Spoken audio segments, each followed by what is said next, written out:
Hello. So in a recent vlog, I said that I wanted to start a new series, which will be focused on my journey studying Japanese. But being the perfectionist that I am, I've recorded and re-recorded and recorded and re-recorded that episode, that first episode of that series, more times than I would like to admit. So what am I going to do? I'm gonna do what I've been enjoying really, which is vlogging my experiences in Japan. And yeah, so experiences like what I've been vlogging so far, traveling, food, different experiences that I've had, different interests that I've had, video games, etc. But now I'm gonna incorporate a Japanese focused vlog every now and again, maybe once a month or so. So these Japanese focused vlogs will, I don't know, you'll be able to see them by the description or the title of the video. I'm keeping the name though. After much deliberation and consultation with my peers in my school staff room, I came up with the name Nihongo to Kakutou Suru, or Fighting Japanese. So yeah. I'm keeping that name. Copyright 2018, japanese.com.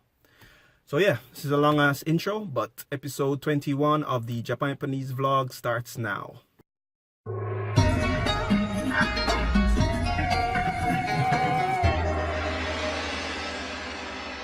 It goes without saying that Japanese is very different from English. It's different from all Indo-European languages. Japanese is written using 3 alphabets. Kanji, which are complicated characters borrowed from Chinese. Hiragana, which are simplified kanji characters. And the katakana, which is used primarily for foreign words. Before I continue, I must say that I am no qualified guru of the Japanese language. I am just learning the language like anyone else, but have spent a lot of time trying different methods and learning with various levels of success over the years. Now that I live in Japan, learning Japanese is now about surviving here. No, not just about fun anymore. So I have been more serious in recent months. So if you are just starting out learning Japanese, then without a doubt, you first want to learn hiragana and katakana. Learning to write and read kana, as they are called together, to me, in my humble opinion, is the first pillar towards building your Japanese ability. So how do you learn kana? Simple, you practice. For some people, it can take just a few hours for them to learn katakana and hiragana. For others, it can take months. My advice is to study them 5 at a time.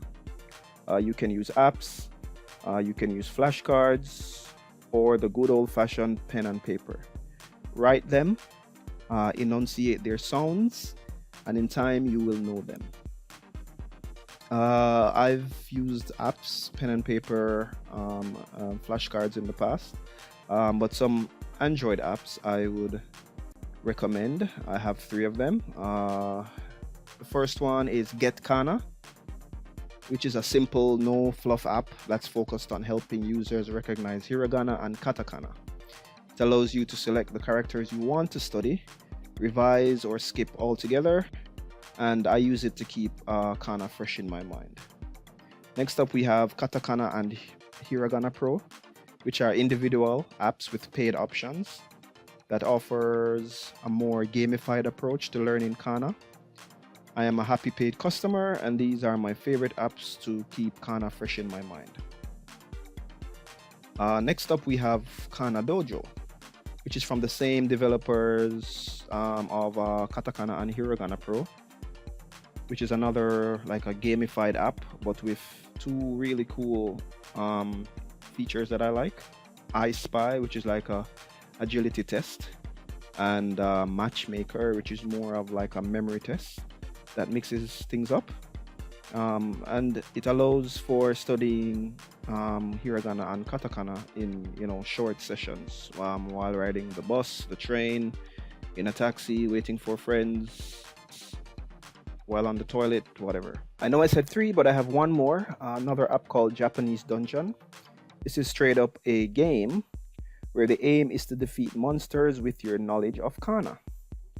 Personally, I don't like how it's monetized, but the level 1 dungeon is free, and it gives you just enough time with the game to know if it's something you want to pay for to unlock additional levels.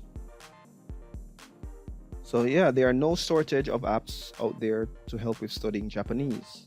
But don't be like me not long ago and get buried in the options, walking around with, I don't know, at one point I had like 20 plus Japanese learning apps on my phone and I barely used any.